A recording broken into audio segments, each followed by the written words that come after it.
Imagine um mundo onde os ideais de igualdade e justiça são distorcidos e manipulados por aqueles que detêm o poder. Onde a promessa de uma sociedade livre e igualitária vai sendo substituída por um regime opressivo e totalitário, onde a verdade é ignorada e a história reescrita. Onde a liberdade individual é sacrificada em nome de uma suposta causa maior. Este é o mundo retratado por George Orwell em sua obra A Revolução dos Bichos. Nesse livro, os animais de uma fazenda resolvem se rebelar contra o domínio humano. Criam sua própria sociedade baseada em um tal de animalismo. A intenção era criar o paraíso na Terra. Orwell usa dessa grande metáfora para mostrar que o que começou como uma revolução logo se tornou muito mais opressor do que o regime anterior, derrubado pelos revolucionários. Me acompanhe nessa investigação e vamos juntos entender, afinal, o que podemos aprender com a Revolução dos Bichos.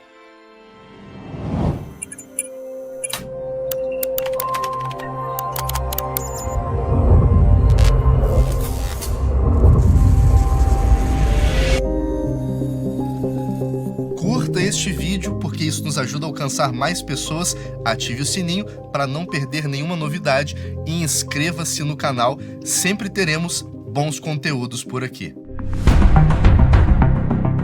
A Revolução dos Bichos é uma das grandes e raras obras da literatura que conseguem falar tanto com os leitores de seu tempo, como também com os leitores do futuro.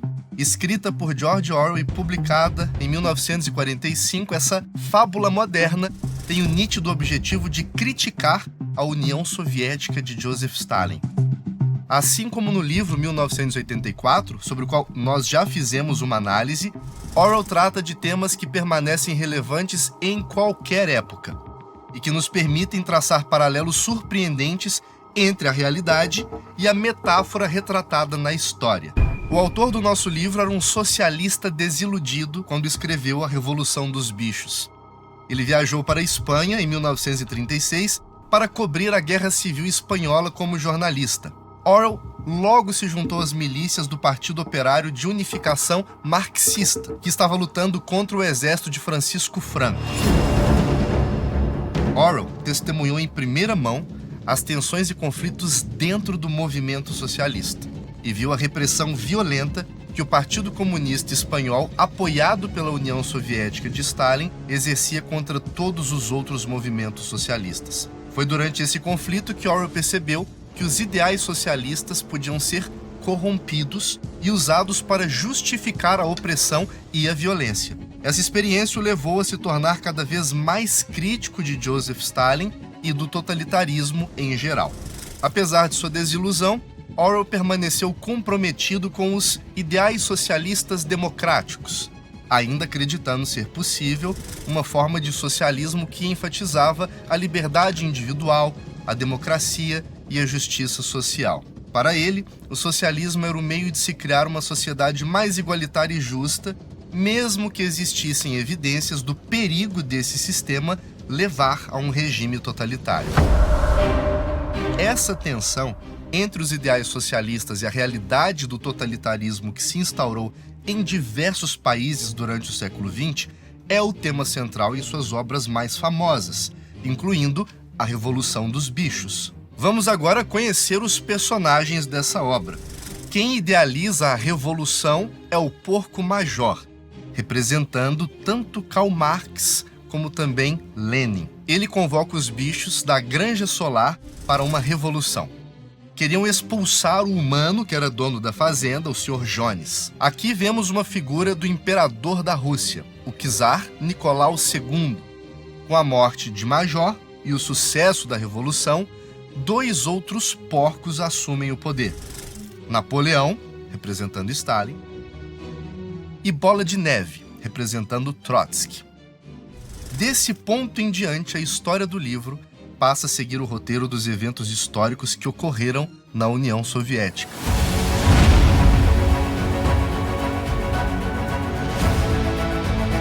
Napoleão derruba Bola de Neve do poder e começa a deturpar as leis e os ideais da revolução. Todos os outros animais da fazenda passam a ser oprimidos pelos cães de Napoleão, que representam a polícia secreta do governo de Stalin. Orwell escreveu A Revolução dos Bichos tanto como um ataque ao stalinismo, como também uma defesa dos ideais socialistas, além de defender a figura de Leon Trotsky. Sendo uma alegoria, a obra carrega simbolismo e significado em todos os detalhes da história. Por exemplo, a disputa entre Bola de Neve e Napoleão é nada mais nada menos do que a disputa que ocorreu entre Trotsky e Stalin, ambos disputando a liderança e o controle da União Soviética após a morte de Lenin, o mentor da Revolução Russa.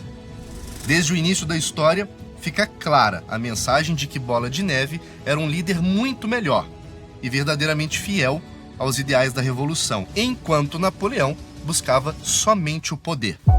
Mas, para não ser injusto nem anacrônico com as ideias que Orwell defendia, muitos outros socialistas do século XX acreditavam que Trotsky era um líder melhor do que Stalin e que, se ele tivesse vencido Stalin, a história do socialismo russo teria sido completamente diferente. Apesar disso, a realidade é que Trotsky era um homem tão cruel quanto Stalin, e você pode se aprofundar nesse tema assistindo ao original BP História do Comunismo, disponível na plataforma de assinantes da Brasil Paralelo. O link para você se tornar membro está na descrição desse vídeo.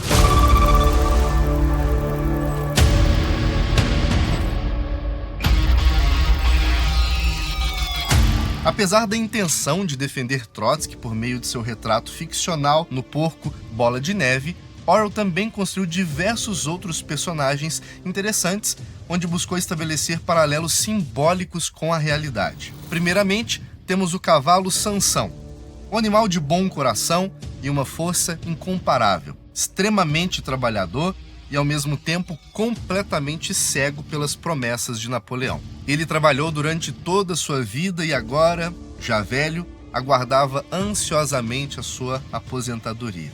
Mas, diferentemente do que haviam prometido para ele, o pobre animal acabou sendo enviado para o abatedouro.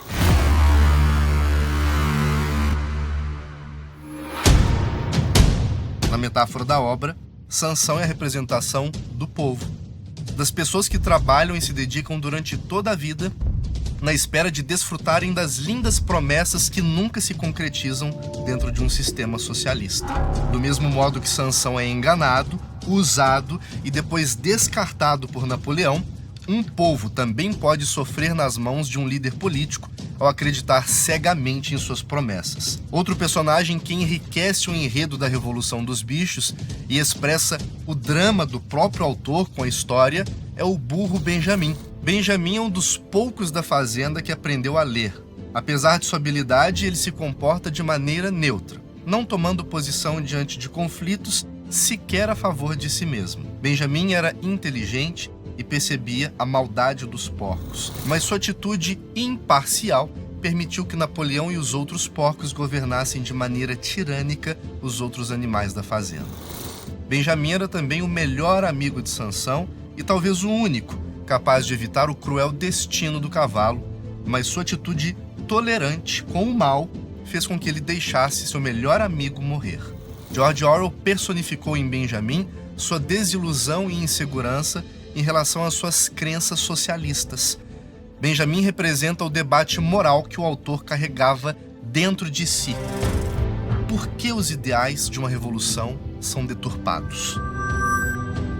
Orwell busca argumentar que os ideais e justificativas para uma revolução socialista são válidos e nobres, mas podem ser traídos, como no caso da União Soviética de Stalin. Ou seja, na história, a Revolução dos Bichos foi justa e bem-sucedida, mas o regime instaurado pelo porco Napoleão corrompeu e deturpou tudo pelo que os animais da fazenda lutaram, substituindo uma tirania humana por uma tirania suína.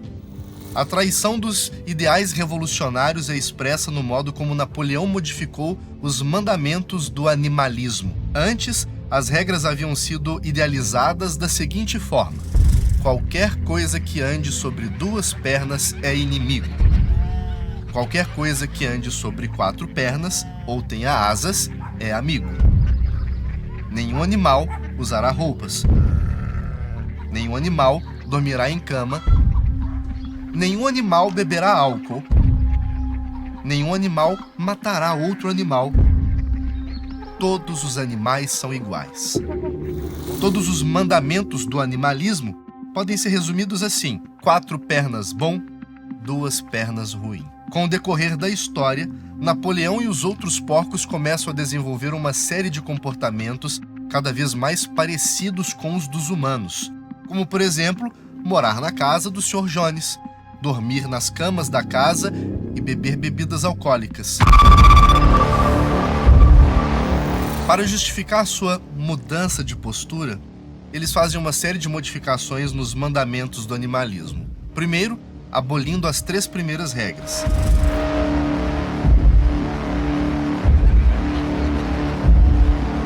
Depois, adicionando certos elementos a cada uma das regras seguintes, como: nenhum animal dormirá em cama com lençóis. Nenhum animal beberá álcool em excesso. Nenhum animal matará outro animal sem motivo. E por fim, todos os animais são iguais, mas alguns animais são mais iguais do que os outros. Desse modo, o resumo de todos os mandamentos do animalismo passou a ser 4 pernas bom, 2 pernas melhor. Para Orwell, assim como os ideais do porco major foram distorcidos por Napoleão, as ideias de Marx e de Lenin também foram distorcidas por Stalin. O animalismo deveria ter sido aplicado de maneira idêntica ao modo como foi idealizado. Mas existe um abismo de diferença entre o mundo das ideias e o mundo real. Não é porque um ideal soa muito bom nas páginas de um livro que ele vai funcionar na prática. A conclusão da alegoria de Orwell se limita a apontar um culpado para a falha do socialismo: Joseph Stalin. Ou seja, os erros e atrocidades que ocorreram tanto na história ficcional do livro como na história real da União Soviética são, para o autor, fruto de líderes que corromperam os nobres ideais de suas revoluções. De fato, líderes corruptos corrompem bons ideais. Mas quem pode provar que o socialismo é um bom ideal? Orwell, como muitos de seu tempo, queria acreditar que o socialismo era um sistema justo, que promoveria um mundo melhor e mais igualitário para todos. Por esse motivo, apesar de diagnosticar muito bem os problemas do socialismo, o autor não foi capaz de compreender que esse sistema não funciona, como a história nos mostra, independentemente de quem estiver no poder. No livro, os animais da fazenda acreditaram que sua revolução tinha terminado com a expulsão do Sr. Jones. Eles eram ingênuos demais para perceber que toda revolução sempre tem uma data de início, mas nunca uma data de conclusão. Orwell demonstra compreender bem o espírito revolucionário ao demonstrar a instabilidade inaugurada após a Revolução dos Bichos na Fazenda. Após a queda do Sr. Jones, qualquer um que assumisse seu cargo estaria sujeito a ser derrubado do poder. Não há legitimidade que sustente uma posição roubada de alguém. Por esse motivo, Bola de Neve foi traído por Napoleão. E se Napoleão não tivesse instituído um regime totalitário e opressor na Fazenda, ele seria o próximo a perder o poder. A Revolução continuou à medida que os mandamentos do animalismo eram modificados. À medida que os porcos estabeleciam relações com os donos de outras fazendas, e continuaria, mesmo depois que Napoleão morresse e outro animal assumisse sua posição. Assim foi com a Revolução Russa, e assim é, como a história comprova, em qualquer revolução. As mudanças e deturpações dos ideais originais são parte do processo revolucionário e não algo inesperado. Mas aqui entra uma questão: por que um povo tolera seus novos opressores? Por que aqueles que se revoltaram contra o antigo regime e fizeram uma revolução não se rebelam contra o novo regime que os oprime? A resposta se divide em 2 partes, ambas amargas. Em primeiro lugar, porque o povo não é o verdadeiro protagonista de sua revolução. Trabalhadores, jovens e cidadãos de uma nação tornam-se apenas uma massa de manobra utilizada para tomar o poder. Uma ferramenta útil, porém descartável, para atingir os objetivos particulares de um grupo. No caso da Rússia, os orquestradores da revolução foram os socialistas do partido bolchevique. No caso da Granja Solar, foram os porcos. Segundo, porque o povo não tem mais os meios para se revoltar. A opressão do Estado, a propaganda política e a doutrinação ideológica passam a assumir um caráter vital na pacificação social. Na história de A Revolução dos Bichos, os animais da fazenda são incumbidos por Napoleão de construir um moinho. Se de um lado, os cães de Napoleão impõem essa tarefa pela força, do outro existe também a promessa de que o moinho inauguraria o paraíso na fazenda. I'll make your decisions.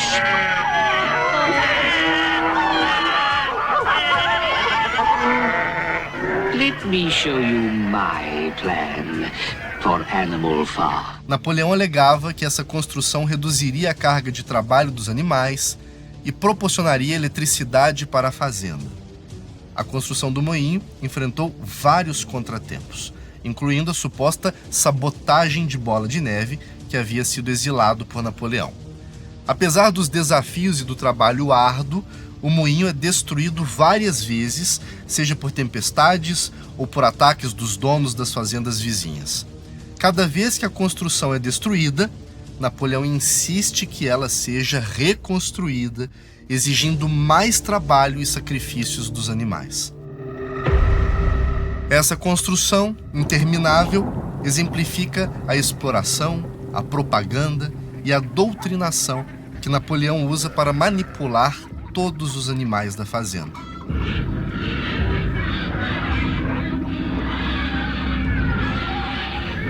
Loyal followers.